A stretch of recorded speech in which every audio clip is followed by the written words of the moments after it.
Bonjour à tous. Malgré le temps, c'est bientôt l'été. Et le printemps fait son office. Vous savez comment je le vois?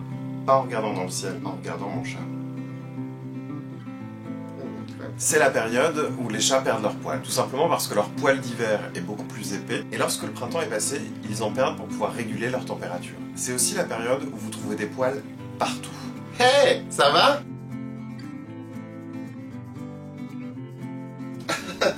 Je mange naïvement mon petit déjeuner. Acteur studio. Ce que je vous propose cette semaine, c'est de se servir de ces poils. Bah oui, il n'y a pas de raison que puisque lui n'en ait plus besoin, vous, ça ne fasse que vous pourrir la vie. Alors tout de suite, je vais vous montrer comment fabriquer du feutre avec les poils de chat. Alors le feutre, en fait, ça se fait plutôt avec de la laine normalement, mais là on va le tester avec les poils de chat, qui sait. Ce sont des fibres, en fait, qui sont mélangées, que l'on va frotter les unes sur les autres avec une eau chaude un peu savonneuse, puis on va laisser sécher. Et en fait, ça va nous faire une plaque de tissu épais. Et puis le feutre, après, vous pouvez vous en servir pour faire beaucoup de choses. Vous pouvez le coudre, et en faire un porte-monnaie, une peluche, que vous pouvez donner à quelqu'un qui est allergique aux poils de chat pour être sûr qu'il meurt. Faut vraiment pas trop l'aimer. C'est parti! Recyclons notre chat. La première étape, c'est déjà de récupérer les poils. Alors jamais à contresens du poil.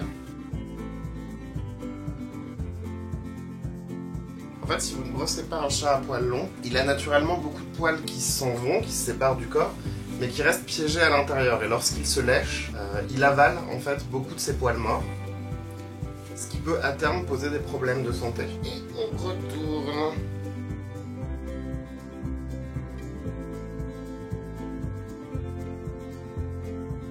Allez, file. Et voilà, une première base, mais il va nous en falloir plus que ça. Donc je vous conseille de le brosser régulièrement pendant un certain temps. Moi j'en ai accumulé un petit peu, je l'ai brossé 3 fois. Et donc maintenant on va feutrer les poils. Pour ça, il vous faut un tissu sur lequel vous allez venir poser les poils, de l'eau tiède savonneuse, voilà, bon, la mienne est blanche parce qu'elle est vraiment très savonneuse, et un tissu ajouré de type tulle. Donc on va commencer par disposer nos poils.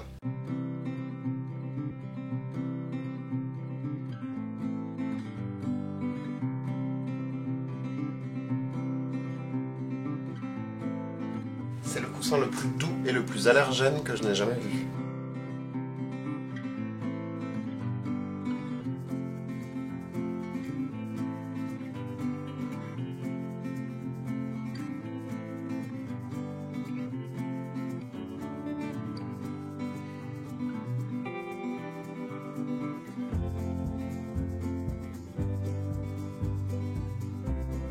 Et voilà. Et on va laisser sécher. Ok, on laisse sécher. Félicitations, vous venez de recycler votre chat pour en faire du tissu.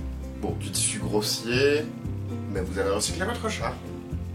Et ça, c'est très COP21. Donc avec cette plaque, vous pouvez faire ce que vous voulez. C'est un très bon isolant phonique. Je crois que c'est aussi un bon isolant thermique. Oui, en même temps, c'est ses poils, hein, donc je suppose que oui. Vous pouvez le coudre, vous pouvez le couper au ciseau.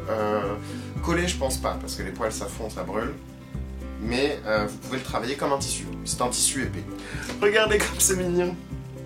Et hop, un tombé de fauteuil. Et si vous avez bien aimé faire de la feutrine, n'hésitez pas à nous regarder la semaine prochaine, parce que je vais vous montrer ce que moi je fais avec de la feutrine.